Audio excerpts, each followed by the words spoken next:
शिशु बाटिका शिक्षक नियुक्ति हेब ताकू नहीं जो गोटे बड़ प्रश्न रही कहीपर शिशु बाटिका गुड़िकर शिक्षक पदवी नियुक्ति आपणकर मन थी ये गत किछि दिन पूर्वर बा लास्ट किछि दिन पूर्वर कौन होता ना आमर जो ओडिशा शिशु बाटिका टीचर वैकेंसी 2026 बोली गोटे फेक नोटिफिकेशन कौन होता मोबाइल टू मोबाइल को घूरी बुलूला जो थे कि कौन होता जिते सबू स्टूडेंट्स माने रही से डीएलएड स्टूडेंट्स माने कहतु कि डीईसी स्टूडेंट्स माने कहतु कि अन्य स्टूडेंट्स माने कहतु जो माने ओडिशा रे शिशु बाटिका खोलिला परे अपेक्षा करिकी रहिथिले जे केबे ना केबे ओडिशा रे मध्य शिशु बाटिका टीचर वैकेंसी आसीबो एवं सही रिगार्डिंग जहाँ भी किसी नोटिफिकेशन आसीबो ताहार पदवी आसिले सेमाने सेथिपई आवेदन करि परिबे। एही जो गोटे चिंताधारा रहिथिला एवं समस्ते कोठी ना कोठी अपेक्षा करिकी रहिथिले जे केबे ना केबे तो निहाती भावरे शिशु बाटिकार शिक्षक नियुक्ति आसीबो ही आसीबो। तेणु घटना कौन रहिथिला देखंतु आपणकर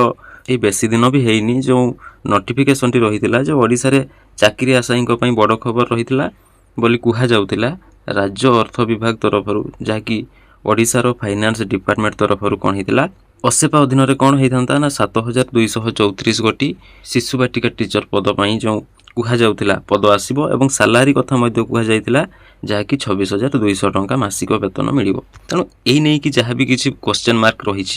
जहाँ भी किसी प्रश्न रही आगामी समय रे बा नेक्स्ट टाइम यार वैकेंसी आसीबो कि नहीं सही रिगार्डिंग जहाँ भी किसी इनफॉरमेशन रही जहाँ भी किसी डिटेल्स रही जानी पारिबे वीडियो रे। तेणु वीडियो को कंप्लीट शेष पर्यंत देखंतु।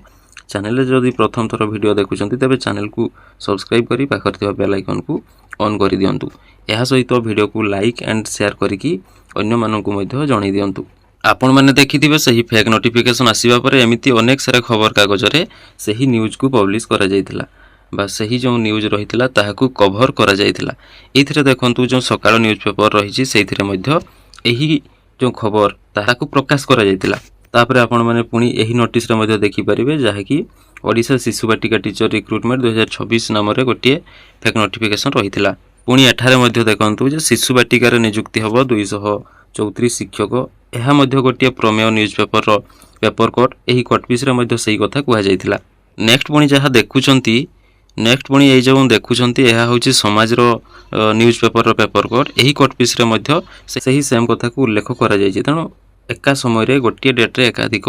न्यूज पेपर रे ही खबर को पब्लिश करा जायतिला।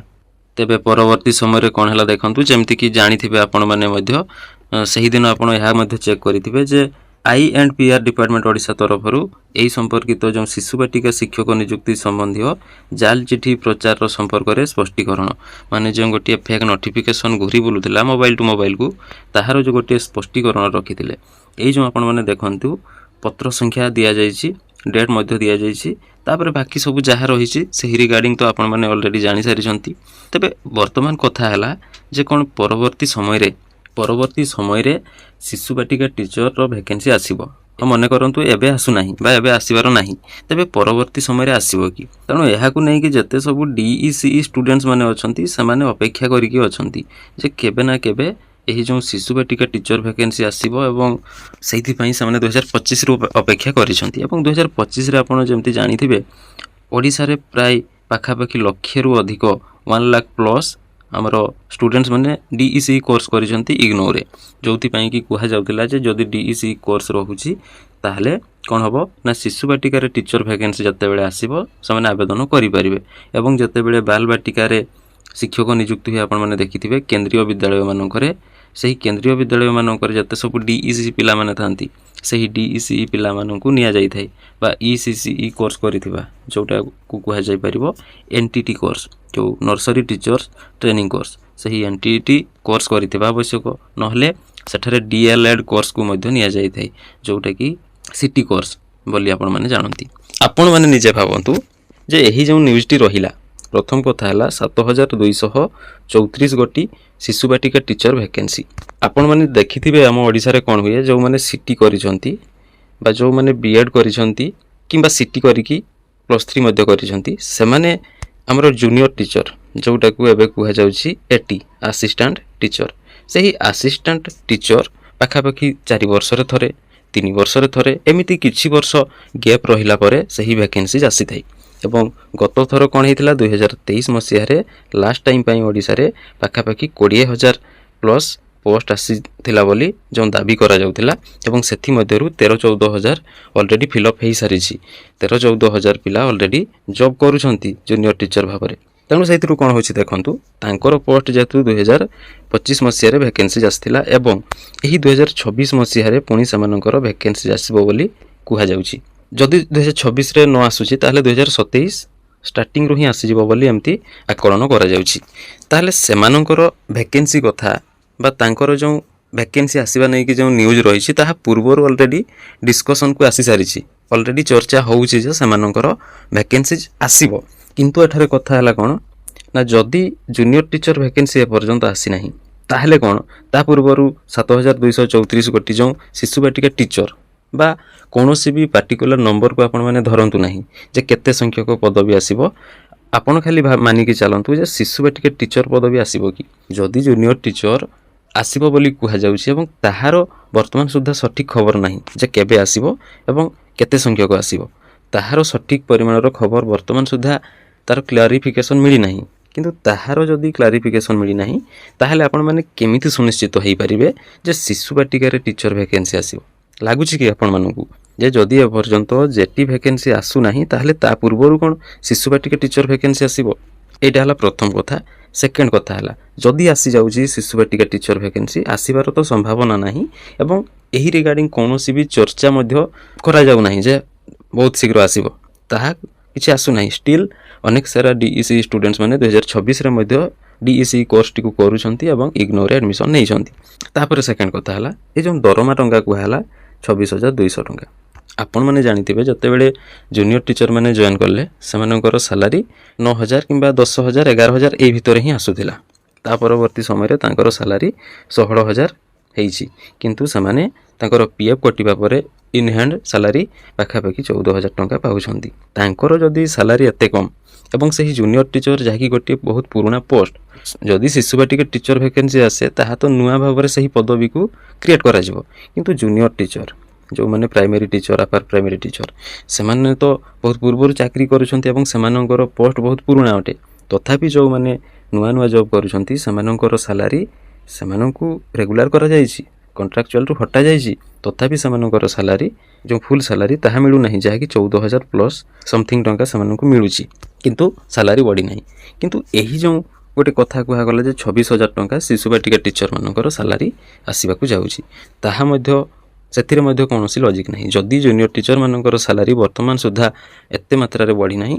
ताहले केमिति शिशु बाटिका टीचर मानकर सैलरी एते परिमाण रे बढ़िबो पुणी कौन हम प्राइमरी टीचर मानकर दायित्व अधिक से माने बड़ बड़ पिला मानकु पढ़ाती मुख्यतः जो शिशु बाटिकार जो पिला माने रहिले सही शिशु बाटिकार जो छोट छोट पिला माने रहिले तांकोटु बड़ पिला मानकु से माने पाठ पढ़ाउछंती तथापि तांकर सैलरी केबे बढ़िबो केबे से माने फुल सैलरी पाइबे से नै कि कोनोसी भी चर्चा नाही किंतु एई जो गोटे कुहा गला एथिरे मध्य कोनोसी भी समिति एई सैलरी को नै कि बेसी देखा जाउ नाही जदि एई पोस्ट नुआ भाबरे क्रिएट करा जाय एवं परवर्ती समय रे आसे ताहले सेथिरे आलोचना करी हबो एवं केते सैलरी हबो हुए तो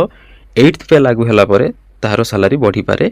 सेते बेले ताहा देखा जिवो किंतु वर्तमान सुद्धा एही रिगार्डिंग कोनोसी भी इन्फॉर्मेशन नाही कोनोसी भी न्यूज मध्य नाही बा चर्चा रे मध्य कोनोसी भी न्यूज नाही तापरे जो देखिचंती आपण माने प्रत्येकटी ग्राम रे जो प्राइमरी स्कूल्स रहिछि सही प्राइमरी स्कूल्स रे ही शिशु बाटिका खोला जाइछि पाखापाखि ओडिसा रे 45,000 रु ऊर्ध्व प्राइमरी स्कूल्स रही एवं 45,000 रु ऊर्ध्व प्राइमरी स्कूल्स रे सबु स्कूल्स रे शिशु बाटिका खोला जाइछि ताहा पई अलगा कोनोसी नुआ भित्तिभूमि स्थापन करा जाई शिशु बाटिका निर्माण करा जाई नहीं वर्तमान देखिबाकू गले प्राइमरी स्कूल रे ही शिशु बाटिका खोला जाइछि एवं सही प्राइमरी स्कूल कैंपस पाखापाखि बा सही कैंपस भितर ही अंगनवाड़ी केन्द्र रहिछि ता माने अंगनवाड़ी रे पिला माने रहिबे 1 वर्ष रु नै कि 5 वर्ष पर्यंत 5 वर्ष रे अंगनवाड़ी रु बाहरी जिबे एवं 5 वर्ष रे एडमिशन नेबे शिशु बाटिका रे 5 वर्ष रु पिलार 6 वर्ष हेबा पर्यंत रहिबे शिशु बाटिका रे पुणी 6 वर्ष रु बाहरी की से माने प्राइमरी स्कूल रे जॉइन करिवे एई सबु हला परे आपण माने गोटे जिंस नोटिस करिथिबे गां मानन करे वर्तमान पिला आउ रहु नाहंती किए इंग्लिश मीडियम रे पढुची किए प्राइवेट स्कूल रे पढुची जेमिति कि बहुत सारा ऑप्शंस आसी गलानी केंद्रीय विद्यालय एकलव्य मॉडल रेसिडेंशियल स्कूल पुणी नुआ गोदावरी मिश्र मॉडल रेसिडेंशियल स्कूल आसीबा बोली योजना करा जाउची आदर्श विद्यालय रहुची एमिति जो बहुत सारा private school central school English medium schools रो जते सारा ऑप्शंस रहिची एही सब रहिबा फल रे कोन होची ନା ଭିଲେଜ୍ ଲେଭେଲରେ ଗାଁ ସ୍ତରରେ ପିଲା ସଂଖ୍ୟା କମି ଯାଉଛନ୍ତି ଏବଂ ପିଲାମାନେ ବେଶୀ ପାଠ ପ୍ରାଇମେରୀ ସ୍କୁଲରେ ଗାଁର ପାଠ ପଢ଼ୁନାହାନ୍ତି। ବହୁତ କମ୍ ପିଲା ଶିଶୁ ବାଟିକାରେ ଷ୍ଟଡି କରୁଛନ୍ତି। ତେଣୁ ବହୁତ କମ୍ ପିଲାକୁ ନେଇକି କ'ଣ ସରକାର ଚିନ୍ତା କରୁଛନ୍ତି ଯେ ଏତେ କମ୍ ପିଲା ଯଦି ଶିଶୁ ବାଟିକାରେ ରହିବେ ତାହେଲେ ଶିଶୁ ବାଟିକା ପିଲାଙ୍କ ପାଇଁ କ'ଣ ସ୍ୱତନ୍ତ୍ର ଭାବରେ ଟିଚର ରିକ୍ରୁଟମେଣ୍ଟ କରାଯିବ ବା କହିପାରିବା ଯେ ଶିଶୁ ବାଟିକା ଟିଚରର କ'ଣ ଆପଏଣ୍ଟ କରାଯାଇପାରିବ? କାହିଁକି ନା ଶିଶୁ ବାଟିକାରେ ପିଲାମାନେ ମାତ୍ର ରହିବେ ଗୋଟିଏ ବର୍ଷ। 5 ବର୍ଷରୁ ଅଙ୍ଗନବାଡ଼ିରୁ ବାହାରିବେ, 6 ବର୍ଷ ପର୍ଯ୍ୟନ୍ତ ରହିବେ। ଏ ଗୋଟିଏ ବର୍ଷ ପାଇଁ କ'ଣ ସରକାର ଉଚିତ ମନେ କରିବେ ଯେ ସେଥିରେ ଶିଶୁ ବାଟିକା ଟିଚର ଦିଆଯିବା ଦରକାର। ତାପରେ ସେକେଣ୍ଡ କଥା ହେଲା, ଯଦି ସରକାର ପରେ ବିଚାରକୁ ନିଅନ୍ତି ତାହେଲେ ଯେମିତି ଶିଶୁ ସେବିକାମାନଙ୍କୁ ଦାୟିତ୍ୱ ଦିଆହେଲା ଯେ ଶିଶୁ ବାଟିକା ପିଲାଙ୍କ ଦାୟିତ୍ୱ, ତା ସହିତ ପ୍ରାଇମେରୀ ସ୍କୁଲର କ୍ଲାସ୍ 1 ପିଲାଙ୍କ ଦାୟିତ୍ୱ ଏବଂ ସେହି ପ୍ରାଇମେରୀ ସ୍କୁଲର କ୍ଲାସ୍ 2 ପିଲାଙ୍କର ଦାୟିତ୍ୱ ଯେମିତି ଶିଶୁ ସେବିକାମାନେ ନେଉଛନ୍ତି, ସେମିତି ହୁଏତ ଶିଶୁ ବାଟିକା ଟିଚର ଯଦି ଆସେ ତାହେଲେ ସେମିତି ଦାୟିତ୍ୱ ଦିଆଯାଇପାରେ। ଶିଶୁ ବାଟିକା ପିଲା ତା ସହିତ କ୍ଲାସ୍ 1 ପିଲା ତା ସହିତ କ୍ଲାସ୍ 2 ପିଲାଙ୍କର ଦାୟିତ୍ୱ ଶିଶୁ ବାଟିକା ଟିଚରମାନଙ୍କୁ ଦିଆଯାଇପାରେ। ଏବଂ ଯଦି ସରକାର ବିଚାରକୁ ନେଉଛନ୍ତି ଏବଂ ଯଦି ଭାବୁଛନ୍ତି ଯେ ଏତେ କମ୍ ପିଲା ଯେହେତୁ ପ୍ରାଇମେରୀ ସ୍କୁଲ୍ସରେ ରହୁଛନ୍ତି ଏବଂ ପ୍ରାଇମେରୀ ସ୍କୁଲ୍ସରେ ହିଁ ଶିଶୁ ବାଟିକା ଖୋଲାଯାଇଛି, ତେଣୁ ସେହି ଟିଚରମାନେ ହିଁ ଶିଶୁ ବାଟିକା ପିଲାଙ୍କ କଥା ବୁଝିପାରିବେ ଏବଂ ତାଙ୍କ ମୁଣ୍ଡରୁ ଅଣଶିକ୍ଷା କାର୍ଯ୍ୟ ହଟେଇବା ପାଇଁ ଶିକ୍ଷକମାନଙ୍କୁ ଯେଉଁ ପ୍ରାଇମେରୀ ଟିଚର୍ସମାନେ ଅଛନ୍ତି ତାଙ୍କ ମୁଣ୍ଡରୁ ବା ତାଙ୍କ କାନ୍ଧରୁ ଅଣଶିକ୍ଷା କାର୍ଯ୍ୟ ଯେଉଁ ଦାୟିତ୍ୱ ଦିଆଯାଇଥାଏ ତାହା ହଟେଇବା ପାଇଁ ଶିଶୁ ସେବିକା ଅଲରେଡ଼ି ନିଯୁକ୍ତି କରିସାରିଛନ୍ତି। ତେବେ କ'ଣ ଏତେ କମ୍ ପିଲା ପାଇଁ ସରକାର ପ୍ରାଇମେରୀ ସ୍କୁଲ ଟିଚର ମଧ୍ୟ ଦେଇଛନ୍ତି, ଶିଶୁ ସେବିକା ମଧ୍ୟ ନିଯୁକ୍ତି କରାଇଛନ୍ତି ଏବଂ କ'ଣ ଶିଶୁ ବାଟିକା ଟିଚର ମଧ୍ୟ ଏହାପରେ ଦେବେ। ଏବଂ ଏହାପରେ ମନେ ରଖନ୍ତୁ, ପିଲା ସଂଖ୍ୟା ପୁଣି କମିଯିବେ ଯେତେବେଳେ ପଞ୍ଚାୟତ ଲେଭେଲରେ Godabarish Mishra model residential school ଖୋଲିଯିବ, ସେତେବେଳେ ପିଲା ଆହୁରି କମିଯିବେ। କ'ଣ ଏତେ କମ୍ ପିଲା ପାଇଁ ଶିଶୁ ବାଟିକା ଟିଚର ଭ୍ୟାକେନ୍ସି ଆସିବ ବୋଲି ଆପଣମାନଙ୍କୁ ଲାଗୁଛି?